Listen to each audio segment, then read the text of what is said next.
Welcome everyone back to the main stage and to our next presentation, the tech transforming creativity. All too often, we kind of think of technology and creativity a bit separately, but the two are of course firmly intertwined. And here to take us more deeply into this is Katie Nykanen, Chief Product Officer at Extreme Reach.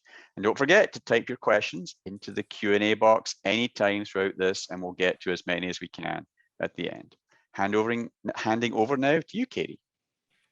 Thank you very much, and thank you for the opportunity to speak today. You can see on my screen it says AdStream, so interesting times for us in that until a few weeks ago I was the Chief Technology Officer at AdStream, and as of a few weeks ago I became the Chief Product Officer at Extreme Reach, as we brought the two businesses together to really create sort of the first global platform connecting end-to-end creative process. So it's a really exciting time to be here talking about this. I was interested listening to Jeremy's introduction comments because he's really set it up quite nicely for me, talking about the pressure on marketers these days to do more for less. He gave some examples of previously there would be 4 or 5 people operating a camera and now there's only 1.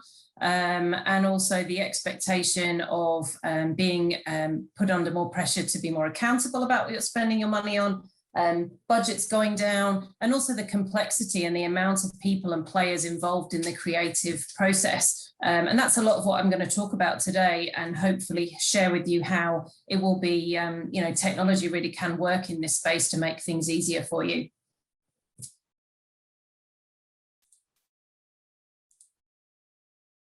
So let's start by looking at the industry today and what's going on and sort of where we've come to. So, I mean, this is a very anti-COVID picture here, but, in the good old days, the amount of touch points, the amount of opportunities and places that advertisers and marketers can connect and share content with users and consumers has obviously grown hugely over recent years. In the COVID pandemic, we've noticed people being at home a lot more, so television, streaming services have obviously seen huge increases, but at the same time, people are very frequently using multiple screens, so watching family television, using their phones, using their iPads or laptops at the same time. So the kind of places that we can connect and get our messages to consumers is just growing all the time, which is fantastic from an opportunity point of view, but challenging from a marketer and an advertiser's point of view. People are available 24/7. They want to consume content 24/7. They're getting content all the time. Jeremy again was talking about the growth in video and the significance and importance of video, and how, it's not enough just to see a post or a couple of lines on somebody's status. We want to see a video, we want to see the story, we want to live it and be part of it. From the brand's point of view, the brands are needing to push more messages. They've got more to say, they want to engage more. It's not enough just now to advertise a product with a price and say, hey, our product's great. They recognize the need to have to engage and really sell the idea. Jeremy talked about making somebody care, and that's exactly what advertising is about. It's about making people care about your product to the point where they actually want to come and consume and buy it.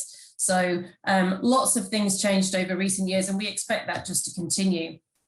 From a user's point of view, we have higher expectations as consumers. It's no longer acceptable for me to be going through my, searching through YouTube or looking at my social media and seeing adverts that are not relevant to me. Whilst we get frustrated by constant advertising in various platforms, at the same time, we expect it, and we expect it to be relevant. I got quite annoyed the other week because I was being advertised fast food and burgers, and I don't eat meat on my Facebook, and I couldn't understand why. And then I thought, it's probably because of some WhatsApp chat or my kids using certain speech activated devices in my house. And as a result of that, I started to see those ads. So definitely there's a much higher expectation from consumers and users that what they see is appropriate, suitable, relevant, interesting to them. So users' expectations are much higher than they've ever been as well. And then comes along technology. So what's happened in the technology landscape? You can see here, this is a horrific diagram really of the amount of products available in the technology landscape. So there's so many more products available to marketers and advertisers. And I'm sure many of you are on the receiving end of multiple sales calls and emails and invitations to listen and understand about yet another product that claims to either solve a very niche problem or solve all your problems. And it can be very overwhelming trying to understand what the technologies do. A lot of this is very new to many of us. I certainly get constantly contacted about people who want to partner with us or integrate with us. A lot of this is in new sort of uncharted territory. So some of the products are difficult to understand and challenging to kind of really put the value on and understand how they're really going to have a big benefit for you in your business. But obviously choice is a good thing. So having lots of opportunities and lots of different products providing services is a great place to be. The other big thing that I see has happened and continues to happen is around the demand and need from business and from the industry on accountability and getting close to that true marketing question that's existed for many, many years around return on investment. So, you know, how effective is our marketing and our advertising? And prior to my time at AdStream and now Extreme Reach, I worked for Nokia back in the good old days when everyone had a Nokia device. And, you know, back then we were trying to understand what the, you know, what we were getting for our money. So we knew we were spending lots of money on advertising, but we were trying to be accountable. We were trying to find ways to track things and understand the return so that we could really say, by investing this amount of money, we have sold more devices than had we not done that.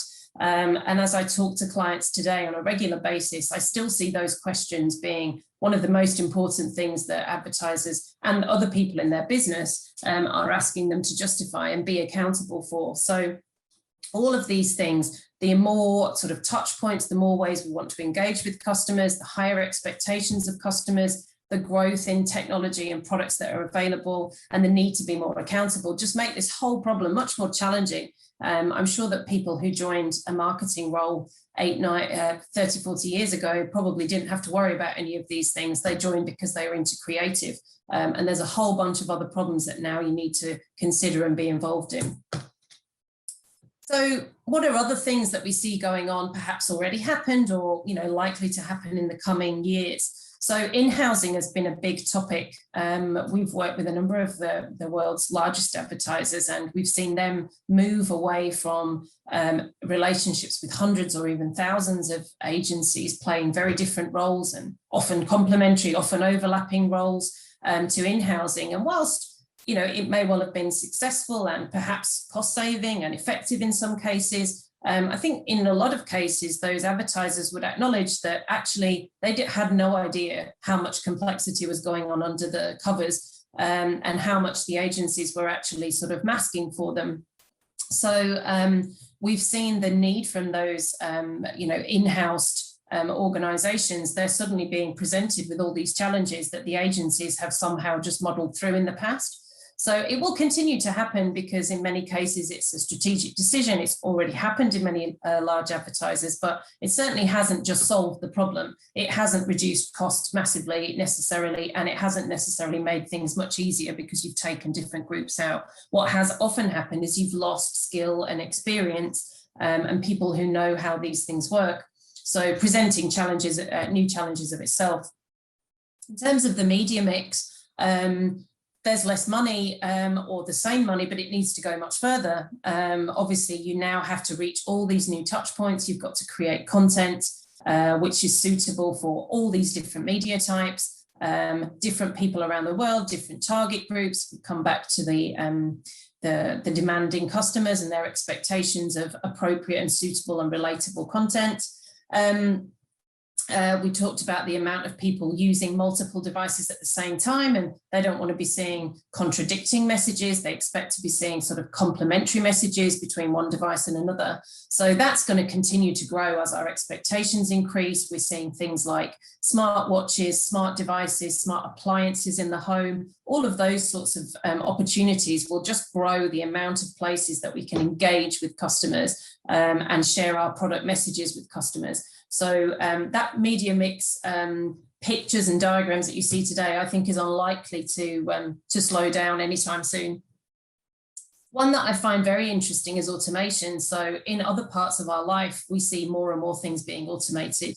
And my expectation really in this industry is, I like to use an example from the insurance industry, where many years ago, if you wanted to buy some car insurance, then you might call round, or perhaps several years ago, you would have gone to different websites, you'd have put in your details and you would write down the features and benefits and the costs for the policy, and you'd make a decision. And then along came comparison websites, and you could put your details in once and they would pull back the details showing you, okay, here's all 10 offers for you, which one would you like to go through, and you'd compare.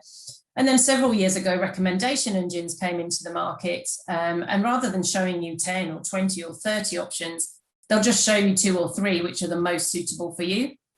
So they'll recommend a couple of options based on your criteria to say, I think these are the best suited insurance packages for you. It's great. In the future, and I know this already exists in utility service provision in the UK, and I'm sure in other parts of the world, and I'm sure we'll see this happening more and more, we'll just sign up to some insurance broker program, and every year when my insurance needs renewing, I expect the computer to work out which is the best policy for me and auto sign me up. I don't really care who's providing my insurance, as long as it ticks all my boxes and it's the best deal that's out there, then I'm happy to let the computer do that for me. So when we come back to our industry and we look at how that might relate in our industry, at the moment we do some advertising, we get some reports, we look at the reports, we say, that worked well, that didn't work so well. Next time I'm going to do this, or I'm going to do this instead. Nowadays, the expectation is that isn't after the event process. That needs to be, okay, I've put this 2 or 3 pieces of content out. How are they working? Real-time data being pulled back, particularly in the digital world, and being able to analyze that data and go, oh, that's working really well. That's really not hitting the mark. Let's take that one down and replace it with this one, or let's edit our message, or perhaps the world has changed and I need to change my message very quickly. That's okay, but it's still relying on somebody pulling down some data, analyzing the data, making a decision and going and changing content. In the future, I fully expect that, again, that should be automated. There are recommendation engines with very clever capabilities which can analyze the results of, impression data, etc., and identify what's working well, what's not working well, and automatically recommend replacement content. And that's sure to happen in our space. So, we'll see more and more automation coming into the world in which we operate as well, and an expectation that data is not an after the event reporting piece, it's a real-time actionable insight piece that you can do something about right now, and ideally get to the point where automation will do that thing for you right now. And finally, data is becoming more and more important. We've got to gather data throughout the whole process. We know that, but the data needs to be useful.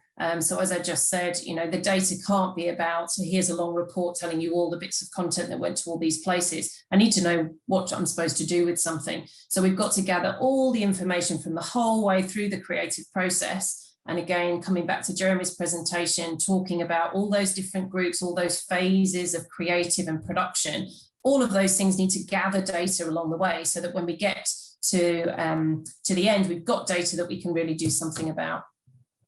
So can adding technology really address some of these problems? Is the problem just the industry and it's just the nature of where we are, or can using technology really help you?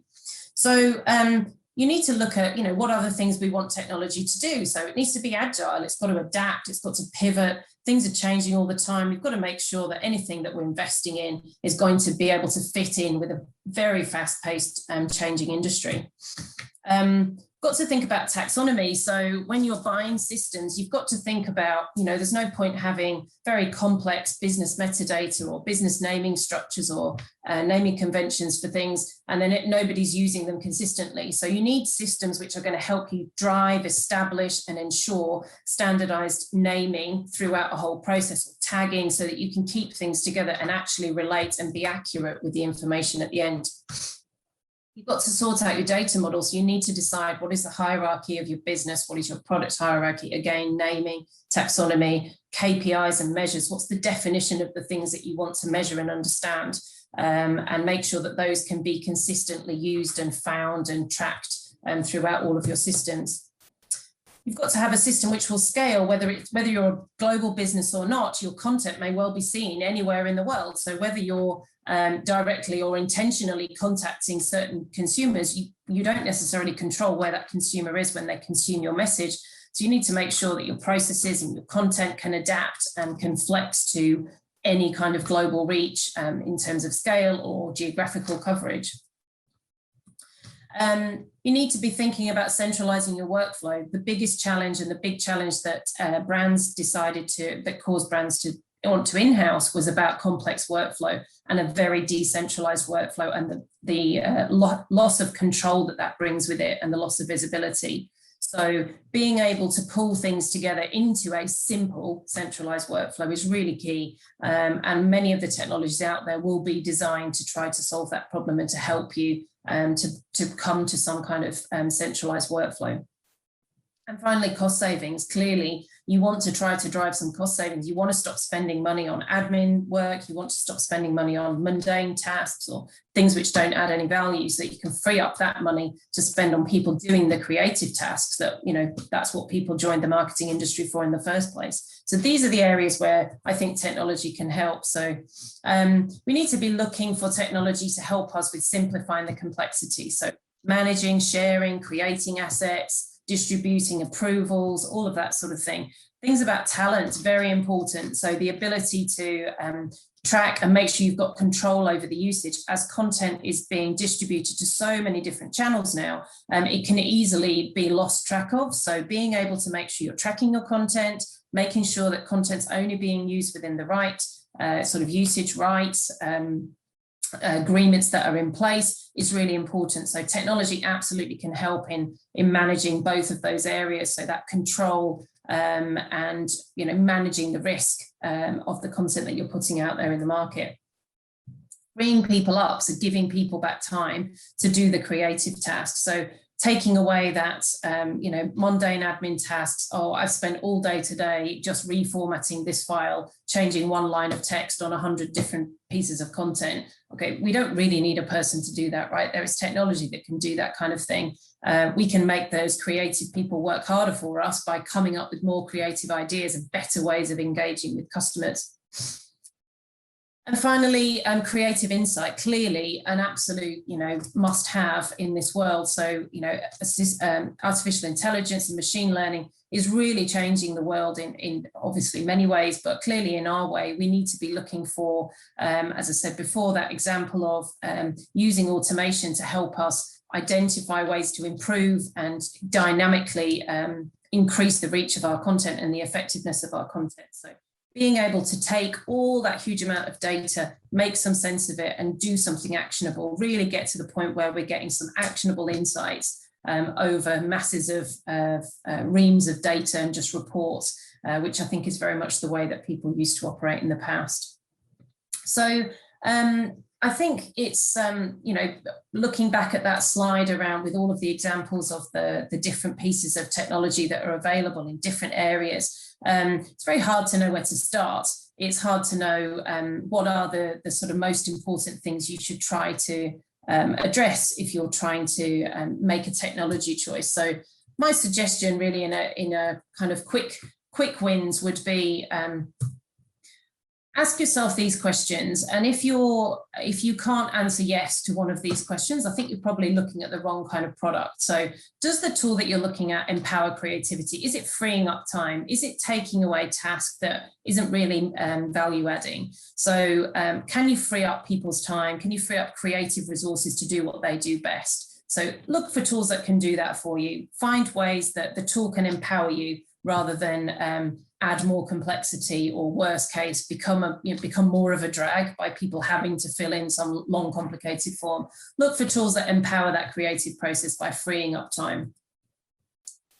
Look for things which are going to significantly streamline workflow, so taking out steps, either through automation or through lots of people having access to things at the same time, rather than having to wait for somebody to send this and somebody to send that.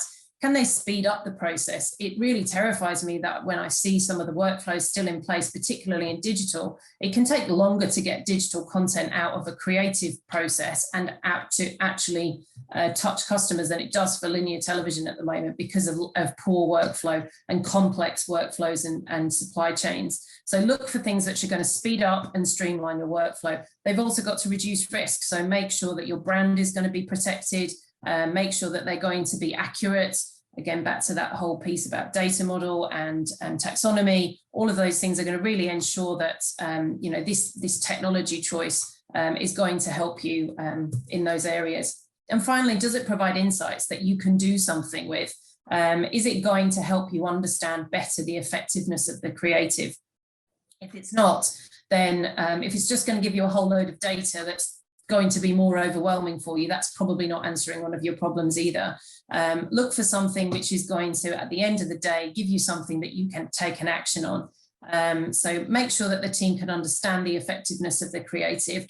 There's many, media endpoints we're sending this content to. You need to have something that you can pull back that data that's fully across media as well, and make sure that you can compare like for like. So if you're looking at solutions which are really solely for one media type, that may not be the right solution for you. You need to be thinking about the wider media mix. If you're spending your money across different media types, you need to be able to measure that and pull all of that back together into one sort of consolidated view. So look at things which are going to empower creativity rather than limit or restrict it. Look for things which are going to speed up your process or streamline your process, get your content to market quicker, and also make sure you're going to get some really interesting and informative and actionable insights.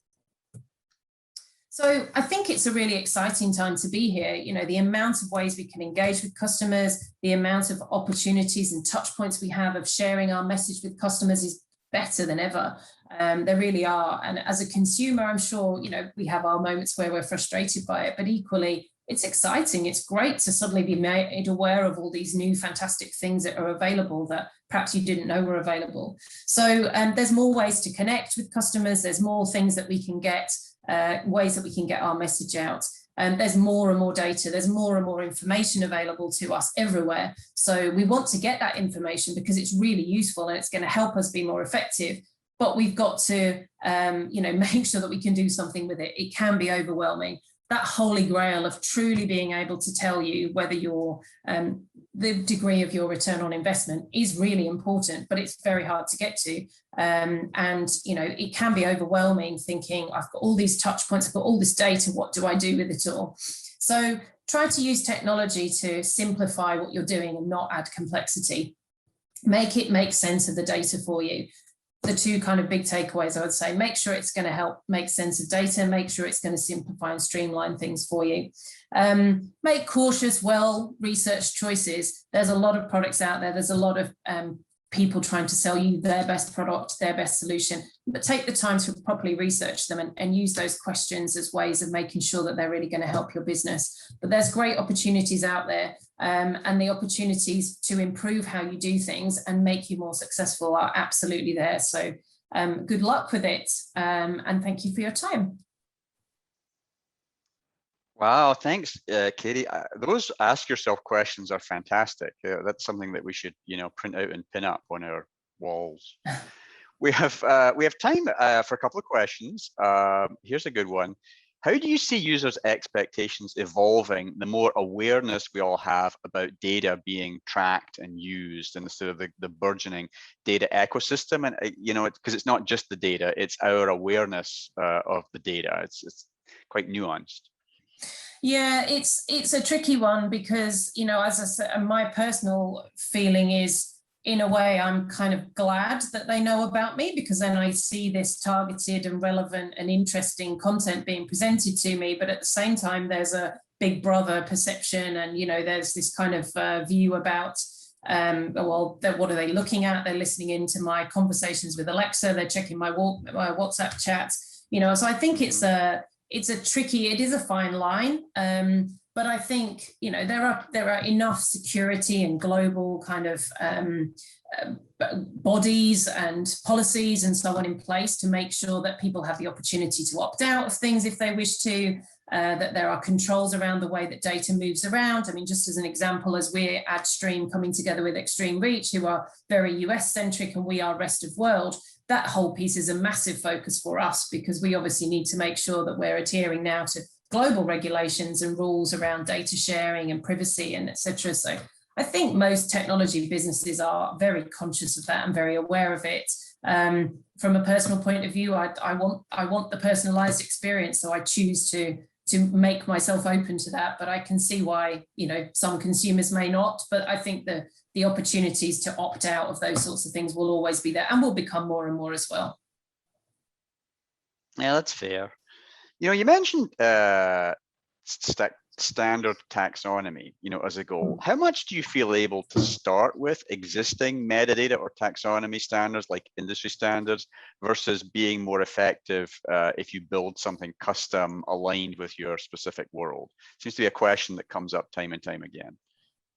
In my experience, customers need it to be fit for their business line. I think there's a place for global standards. So, you know, in the TV industry, we have these sort of unique IDs for TV ads and that kind of thing. And the same in digital, there are tags which adhere to global standards or market level standards at least. But I think, especially when you start to think about pulling back data and insights back against content that you have, it needs to mean something to your business. The great thing is a lot of artificial intelligence services now can use, interpret metadata out of content.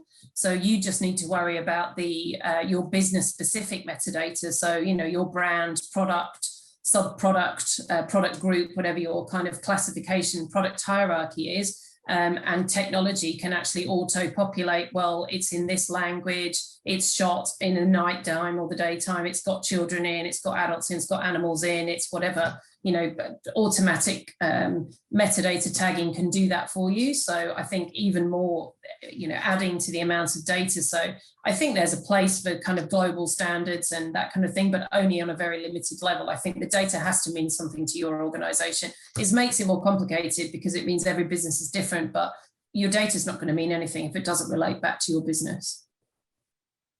Okay. And since you mentioned AI there, AI and ML sometimes look or feel daunting. Where do you recommend people start with that? You know, what's sort of realistically feasible to get going and start to see value? I think it comes back to the questions, the ask yourself questions, to be honest. I don't think you should go out looking for an AI or an ML solution. That's not going to solve your problem. You need to work out what is your business problem. Is your problem around workflow? Is it about understanding data? Is it supply chain? Is it creative process? And then look for solutions. And generally, technology providers are adding in AI and ML solutions into their products as they become available to help and to automate, because it makes their products more appealing. I think as an advertiser, going and looking, I need some AI in my life, I don't think you're going to find something that's really going to work for you. I think you need to look, what is your business problem that you're trying to solve, and look for products that solve that. Most good technology providers nowadays will have that AI and ML capabilities embedded within them, or at least ways of integrating with relevant services to do what you need to do and make the best of those technologies that are available. Okay, you know, we have time for maybe just one more quick question. This here's a good one from the room. What's missing from the tech available today? You know, if you could wave a magic wand, what would you wish for? Oh my. I think, back to my kind of insurance example, I think, one of the things I've actually been looking at this week is around sort of dynamic content. So again, back to Jeremy's presentation previously, the creative process itself, you need the creative human minds, but the actual creative process still feels, by creative, I mean the initial creative, but also then the versioning and the adaptation and so on. Those things are still relatively manual. And you generally have people going, okay, well, I've shot this content and I'm going to make this version of it and this version of it and this version of it. That's still relatively manual. So I think, more technology that can really automatically kind of make more content. So take one masterpiece of content and then make more content. I think that's probably where we're going to see more products. And I've seen some this week, literally. I think that's where we're probably going to see a growth in product offerings in the next few years. And that's going to come through trust as well. People are going to have to trust that those really work for them. But the ability to, focus your creative minds on your original, creative, brilliant idea, do some master creative, and then let the technology make the versions and the different formats and that sort of thing for you. Well, thanks, Katie. Sadly, we're actually out of time for this session, though. There's more questions. If we could keep talking about this for much longer, if we could. But yeah, thank you so much. And no, you're very welcome. Look forward to continuing to explore the tech aspects of this during the day.